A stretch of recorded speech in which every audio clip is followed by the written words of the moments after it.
বন্ধুরা, বাংলাদেশের ভিতরে কি হইতেছে, দেশটার ভিতরে কি হইতেছে, এই যে জেন্দা মানুষের চোখ উঠে ফেলছে। এটা কি বাংলাদেশ আছে আজও?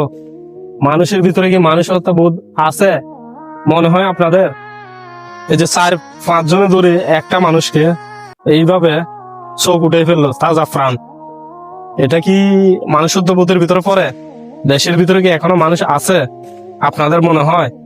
দেখেন, ভাইয়ে বাপে মিলে আরেক ভাইয়ের সম্পদ নিয়ে, জায়গা জমি নিয়ে দ্বন্দ্ব হয়ে আপন ভাইয়ে আপন বাপে আরেক ভাইয়ের চোখ উঠে ফেললো। এটা কি কোনো মানুষের বিবেকে পড়ে? মানুষের ভিতরে পড়ে এই বিষয়টা? জিন্দা একটা মানুষের প্রাণ নষ্ট করে ফেললো। এটা আমাদের দেশের কি অবস্থা? আর এটা কি আপনারা, এটার কি মনে হয় আপনাদের? এই যে এই কাজটা যে করলো, এটা কি ভালো করছে? একটা মানুষের জীবন নষ্ট করে দিছে, টোটালে আর জীবনটা, লাইফটাই নষ্ট করে ফেলছে।